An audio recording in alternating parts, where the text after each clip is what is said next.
मुख्यमंत्री नीतीश कुमार ने आज 11:30 बजे कैबिनेट की बैठक बुलाई है। कैबिनेट की बैठक में मुख्यमंत्री नीतीश कुमार की ओर से विधानसभा भंग किए जाने की सिफारिश की जाएगी और पूरे कैबिनेट का इस्तीफा मुख्यमंत्री लेकर सीधे राजभवन जाएंगे, राज्यपाल से मिलेंगे और अपना इस्तीफा उन्हें सौंप देंगे।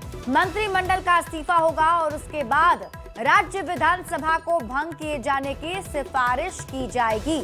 राज्यपाल की ओर से इसे स्वीकार किया जाएगा, जिसके बाद नई सरकार के गठन की प्रक्रिया शुरू हो जाएगी।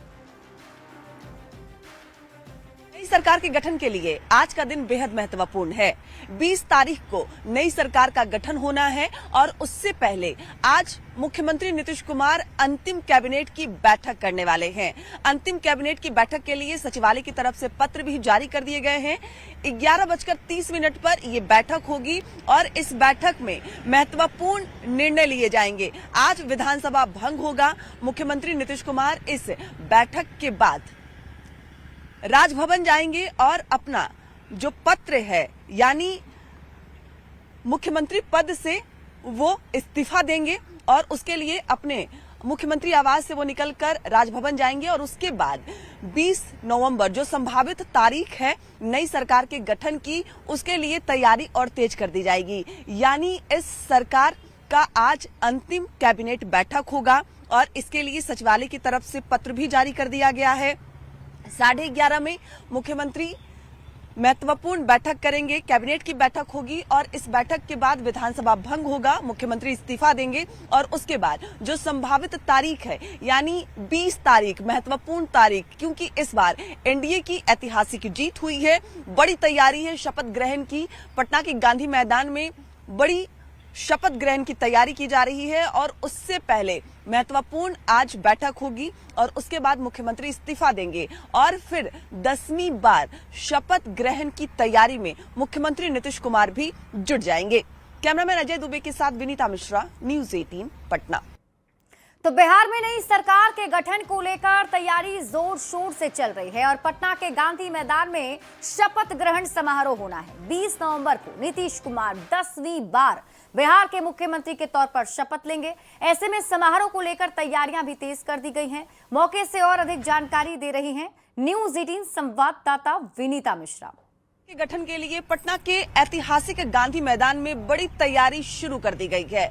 संभावित 20 तारीख को नई सरकार का गठन इसी पटना के ऐतिहासिक गांधी मैदान में होना है। संभावना है कि पीएम नरेंद्र मोदी भी शपथ ग्रहण समारोह में पटना के गांधी मैदान पहुंचेंगे और उसके मद्देनजर पटना के गांधी मैदान में जो भव्य तैयारी है वो शुरू कर दी गई है।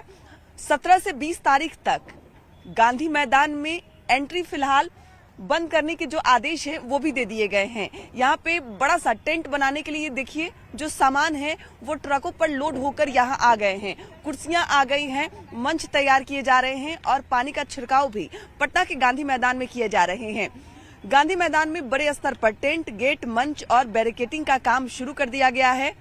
वीवीआईपी आगमन, सुरक्षा व्यवस्था, ट्रैफिक नियंत्रण और मीडिया कवरेज के लिए स्पेशल प्लान तैयार किया जा रहा है। 17 तारीख से 20 नवंबर तक आम लोगों के प्रवेश पर पटना के गांधी मैदान में रोक लगाने का निर्देश भी दिया गया है और उसके मद्देनजर जो तस्वीर है वो अब साफ हो गई है।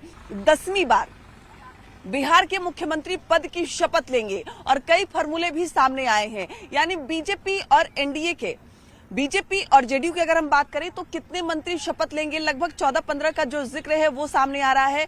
इस बार एनडीए में लोक जनशक्ति पार्टी रामविलास भी है तो उनके भी 2 से 3 मंत्री की बात सामने आ रही है, जबकि उपेंद्र कुशवाहा और जीतनराम मांझी को भी एक मंत्री पद मिल सकता है। तो तमाम जो तस्वीर है 1-2 दिनों में साफ हो जाएगी, लेकिन शपथ ग्रहण की जो तैयारी है वो पटना के ऐतिहासिक गांधी मैदान में शुरू कर दी गई है।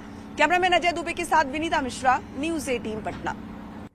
तो 20 नवंबर को गांधी मैदान में भव्य शपथ ग्रहण समारोह की तैयारी तेज हो गई है। ऐसे में यह भी जानना जरूरी है कि छप्पर फाड़ जनादेश के बाद नए मंत्रिमंडल में किस दल का कितना दम दिखेगा। तो सबसे बड़ी पार्टी चूंकि बीजेपी में इस बार अगर हम बात करें तो बीजेपी रही है एनडीए में, 15 से 16 मंत्री हो सकता है कि बीजेपी कैबिनेट से बने और जेडीयू कोटे से 14 मंत्री बन सकते हैं, +1 भी हो सकता है। यानी कुल मिलाकर 15 जो है वो कहा जा सकता है। और एलजेपीआरवी की बात करें तो इस बार ये भी एलजेपीआरवी भी एनडीए का हिस्सा रही हैं। 19 सीटों पर जीत कर आए हैं इनके विधायक, तो 3 मंत्री हो सकता है।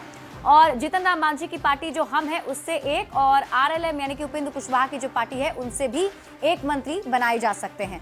क्योंकि इस बार एनडीए में सबसे बड़ी जीत और सबसे बड़ी पार्टी बिहार में इस बार बीजेपी ही आई है, तो ऐसे में बीजेपी के 15 से 16 मंत्री हो सकते हैं। 14 से 1+1 जो है मंत्री नीतीश कुमार की पार्टी जेडीयू से हो सकते हैं। और 3 मंत्रिमंडल जो है 3 मंत्रिमंडल में जगह एलजेपीआरवी यानी कि चिराग पासवान को मिल सकती है।